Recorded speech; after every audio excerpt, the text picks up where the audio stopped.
Hello बच्चों, कैसे हो आप लोग। उम्मीद करता हूं सब लोग बहुत बहुत बहुत बढ़िया रहोगे। दोस्तों बहुत बहुत स्वागत है आप सभी लोगों का आज के सेशन में। मैं हूं आपका दोस्त, आपका मेंटोर सीए जसमीत सिंह। और जैसा कि थंबनेल देखकर आपको पता लग गया है, हम यहां पर डिस्कशन करने वाले हैं सितंबर 24 में उन स्टूडेंट्स के बारे में जो बोथ ग्रुप्स देना चाहते हैं।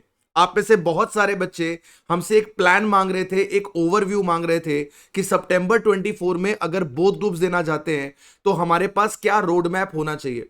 तो मैंने अपनी तरफ से एक रोड मैप रेडी किया है, आप इसको फॉलो कर सकते हो। थोड़े बहुत चेंजेस इसके अंदर आप अपने पास कर सकते हो, राइट। तो सर आइए विदाउट वेस्टिंग एनी टाइम हम इस पे जल्दी से एक बार चर्चा करते हैं कि अगर हम बोथ ग्रुप देना चाहते हैं सितंबर 24 में तो उसके लिए हमारे पास क्या प्रॉपर स्ट्रेटजी होनी चाहिए। तो सबसे पहली चीज मैं बात करूंगा कि आपके सिलेबस की, कि बेटा आपका जो सिलेबस है, अगर आप बोथ ग्रुप्स देना चाहते हो तो आपकी जो भी क्लासेस वगैरह है, जो भी सब्जेक्ट आप सेल्फ स्टडी से कर रहे हो, एनीथिंग जो फर्स्ट टाइम आपकी कवरेज है वो आपकी कंप्लीट हो जानी चाहिए एनी हाउ 15 जुलाई तक।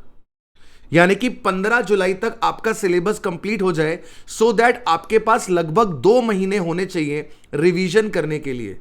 12-13 सितंबर से हमारे पास पेपर स्टार्ट हो रहे हैं सितंबर वाले, तो we have to make sure कि हमारे पास 2 महीने का बफर तो हो रिवीजन करने के लिए। तो this should be the ideal target. अगर इससे पहले भी आप कंप्लीट कर लेते हो तो सर बात ही अलग होगी, है ना। अगर आप इससे पहले भी कंप्लीट कर लेते हो, अगर 30 जून तक भी कर लेते हो तो बात ही और होगी, आपके पास एक्स्ट्रा 15 डेज निकल कर आएंगे। क्योंकि आप में से बहुत सारे बच्चे सितंबर 24 में वो वाले होंगे जो ऑलरेडी पहले ग्रुप 1 कभी ना कभी कंप्लीट कर चुके होंगे, राइट। ठीक है सर। इसके बाद आप लोगों को यहां पर 2 रिवीजन्स प्लान करके चलने हैं। 2 रिवीजन्स आपको प्लान करके चलने हैं। फर्स्ट रिवीजन आपके पास थोड़ा समय लेगा, तो पहला रिवीजन जो है वो आपका कंप्लीट हो जाना चाहिए 10 अगस्त तक। 10 अगस्त तक आप लोगों को अपना पहला रिवीजन कंप्लीट करना है और दूसरा रिवीजन आप लोगों को अपने पास कंप्लीट कर लेना है 31 अगस्त तक। तो पहले रिवीजन में लगभग लगभग मैंने आपको 25-26 दिन दिए हैं और दूसरे रिवीजन में मैंने आपको 20 दिन दिए हैं। तो आपके पास ये 2 रिवीजन्स लग जाने चाहिए 31 अगस्त तक। रिवीजन्स के लिए आपने क्लास के टाइम जो इंपॉर्टेंट क्वेश्चंस मार्क करे थे आप उन्हें रेफर करेंगे। पिछले 4 अटेम्प्ट के आरटीपीस को आप रेफर करोगे। आप पिछले 4 अटेम्प्ट के पीवाईक्यूज रेफर करोगे। मॉक टेस्ट पेपर जो आईसीएआई रिलीज करता है, अगर सितंबर 24 का आना तो चाहिए, तो सितंबर 24 वाला भी करोगे और मई 24 वाला भी करोगे। ये दोनों मॉक टेस्ट पेपर्स भी आपको करके जाने हैं।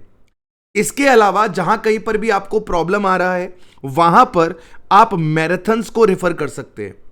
क्विक रिवीजन करने के लिए मैराथन्स आर दी बेस्ट। अगर आपने पहले सिलेबस पढ़ रखा है एक बारी, तो आप मैराथन सेशंस के थ्रू अपने चैप्टर रिवाइज कर सकते हैं। हमने पूरे पूरे सिलेबस के 2-2, 3-3 पार्ट्स में आप लोगों को मैराथन्स प्रोवाइड करे हैं, तो आप चैप्टर वाइज उन मैराथन वीडियोस को निपटाते चलो। जो समरी नोट्स हमने आपको दिए हैं उन समरी नोट्स को आप रेफर करते चलो। इससे आप अपना क्विकली रिवीजन कर पाओगे एंड देन आपके पास निकल कर आएगा सितंबर का महीना। तो आपको पहले 8 दिन के अंदर 1 सितंबर से 8 सितंबर तक अपने पास मॉक टेस्ट भी लगाने हैं और आपको रिवीजन्स भी करने हैं। प्रेफरेबली आपको हर एक सब्जेक्ट का एटलीस्ट एक मॉक टेस्ट पेपर तो लिखना है। 2 लिख लोगे, 3 लिख लोगे, बहुत अच्छी बात है, लेकिन एटलीस्ट बेयर मिनिमम आपको एक मॉक टेस्ट पेपर तो लिखकर जाना ही जाना है। बिना उसके आप एग्जाम देने नहीं जाएंगे, राइट। मेक श्योर कि भाई अगर आप बोथ ग्रुप दे रहे हो तो ये जो बोथ ग्रुप वाली जर्नी होती है ना, ये बहुत मेहनत मशक्कत भरी होती है सर। बहुत डिप्रेसिंग भी हो जाती है कई बार, क्योंकि हम पूरा दिन पढ़ ही रहे हैं। तो इस वक्त आपको डिप्रेस फील नहीं होना, एंग्जाइटी से बचकर रहना है, पॉजिटिव माइंडसेट रहना है, आपको फोकस्ड होकर काम करना है। अब आप फोकस कैसे हो सकते हो सर? आप अपने पास 5, 10, 15 मिनट जितनी देर भी हो सके अपने पास मेडिटेशन जरूर करिए, राइट। जिस भी भगवान को मानते हो उस भगवान के सामने नतमस्तक जरूर होइए, माथा जरूर टेकिए, प्रेयर करिए गॉड के आगे। ठीक है, ये सारी चीजें हल्की लगती हैं लेकिन इनका भी प्रिपरेशन में उतना ही इंपॉर्टेंट रोल है जितना कि आपके पढ़ाई का है। वो जो लक फैक्टर आपके पास आता है ना, वो यहीं से आता है।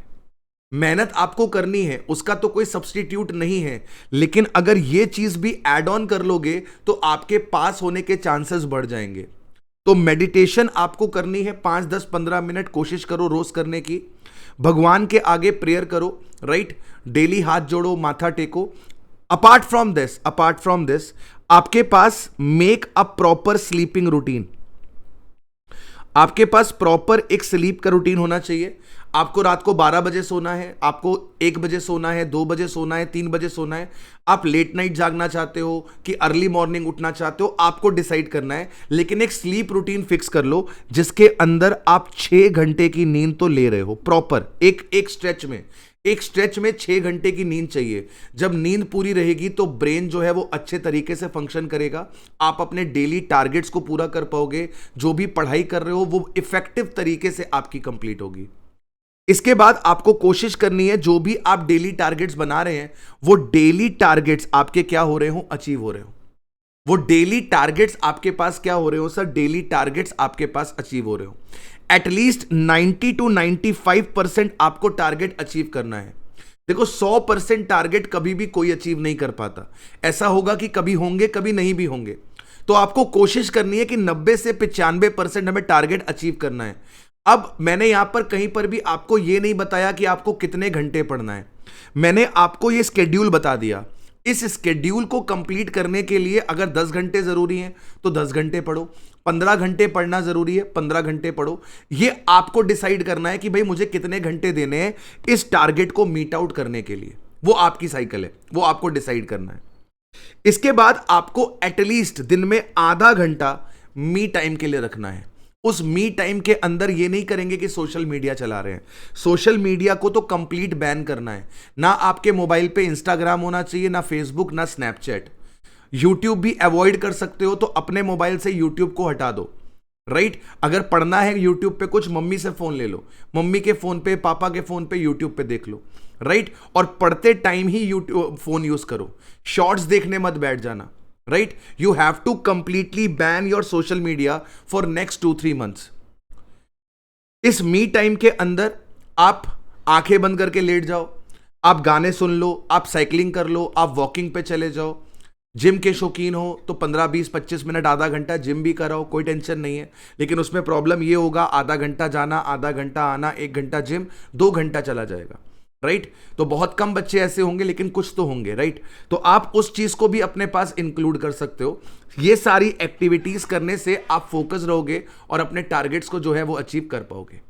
I wish you all the very best. अच्छे से प्रिपेयर करो, भगवान करे आप सब अपनी मेहनत को रंग लगा पाओ, आप अच्छे नंबर से पास हो। All the very best, thank you.